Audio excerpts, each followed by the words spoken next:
आइए दोस्तों, आज हम एक बहुत ज़रूरी मुद्दे पर बात करते हैं और खुद से ये सवाल पूछते हैं कि क्या इस देश में आर्थिक रूप से कमज़ोर होना गुनाह है। तो आइए हम इस मामले को समझते हैं कि आखिर क्यों मैं ऐसा कह रहा हूँ।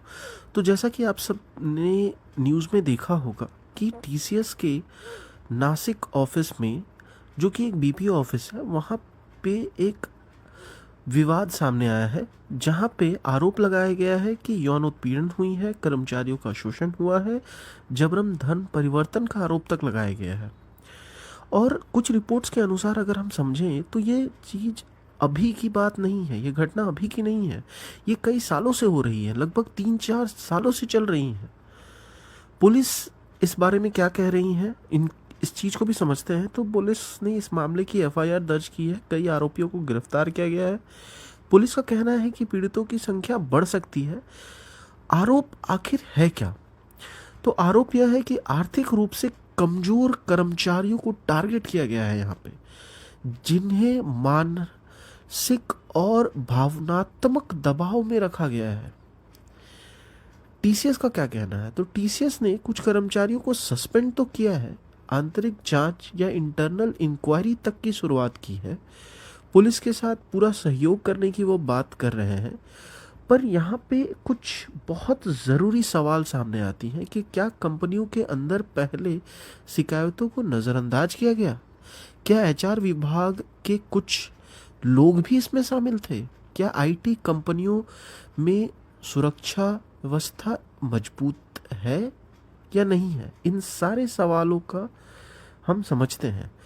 इससे पहले हम ये अभी की स्थिति को समझें तो जांच अभी भी जारी है, एसआईटी की गठन हुई है, सीसीटीवी, मोबाइल चैट और डिजिटल सबूतों को खंगाला जा रहा है। अगर हम समझें इसकी पूरे क्रोनोलॉजी को, तो इसकी शुरुआत लगभग 2022-23 में हुई, जहां पे कुछ कर्मचारियों के साथ यौन उत्पीड़न और दबाव की घटनाएं शुरू हुई। आरोप यह है कि खास समूह, यहाँ पे मेरा कहने का मतलब है कि ज़रूरतमंद कर्मचारियाँ जो कि आर्थिक रूप से कमज़ोर हैं, उनको टारगेट किया गया है। धीरे धीरे उनकी मानसिक और सामाजिक दबाव में लाया गया और उनसे धर्म परिवर्तन या उनका यौन उत्पीड़न किया गया। अगर हम ये समझें तो यह घटना एक सिस्टमेटिक पैटर्न से बनी।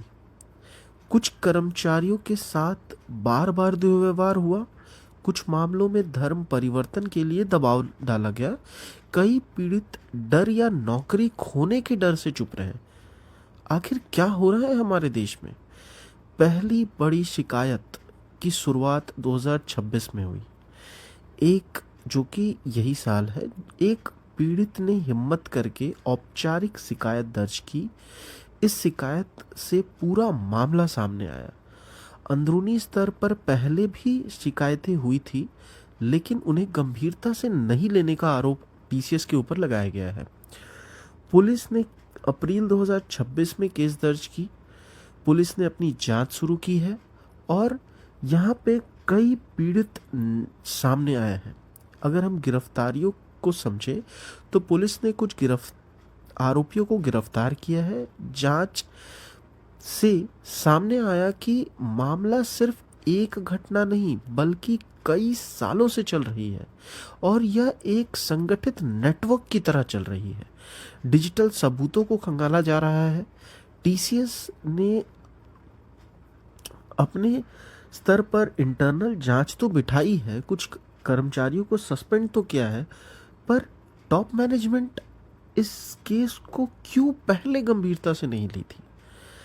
एसआईटी की विस्तृत जांच को अगर हम समझें तो इसमें कई लोगों की भूमिका सामने आई। एचआर की संभावित लापरवाही सामने आई और पीड़ितों की संख्या में दर रोज निरंतर बढ़ोतरी हो रही है। अगर हम इसके अभी की स्थिति को समझें तो नेशनल लेवल पर ये एक मुद्दा बड़ा होना चाहिए था, पर जितनी इस मुद्दे को समय मिलना चाहिए हमारे न्यूज़ चैनल्स पर, हमारे सोशल मीडिया पर, उतना इस चीज़ को तवज्जो नहीं दिया जा रहा है। ठीक है, अगर हम इस बारे में देखें और इस रिपोर्ट के अनुसार अगर हम मुख्य आरोपी की शिनाख्त करें, तो एक महिला कर्मचारी जिनका नाम निदा खान है, उनका चेहरा बड़े प्रमुख रूप से उनका नाम सामने आया है। कर्मचारियों को अपने नेटवर्क में लाने का आरोप लगाया गया है, इन पर मानसिक एवं सामाजिक दबाव बनाने का आरोप लगाया गया है, इनमें कथित तौर से धर्म परिवर्तन करने के लिए भी उकसाने का इन पर आरोप लगा है।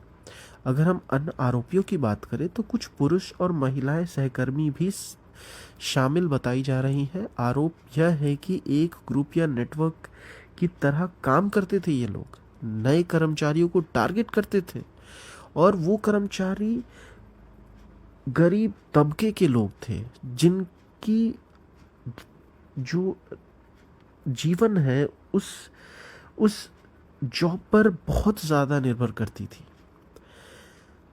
यहाँ पर अगर हम देखें तो सीधे तौर पर एचआर का नाम आधिकारिक रूप से फाइल नहीं हुआ है, लेकिन आरोप यह है कि कुछ शिकायतों को नज़रअंदाज किया गया।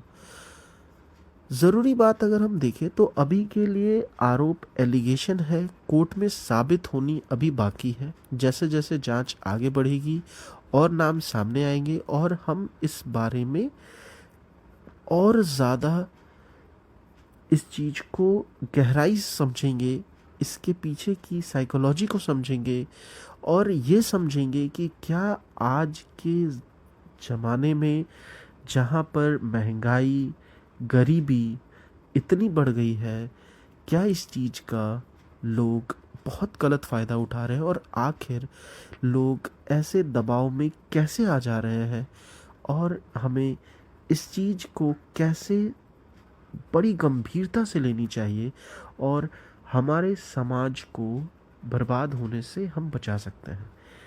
तो दोस्तों, हम इस बारे में फिर और अच्छे से एनालाइज करेंगे कि आखिरकार क्यों हुआ ऐसा, किसकी गलती थी, क्यों हो रहा है।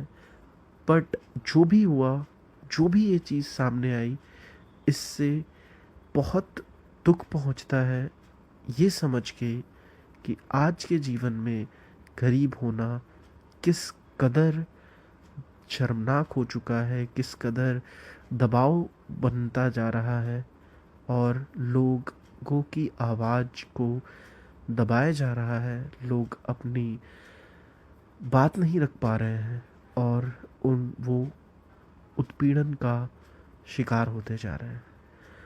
तो यही है कि ऐसे गतिविधियों को कृपया नज़रअंदाज ना करें और सतर्क रहें और सुरक्षित रहें। धन्यवाद।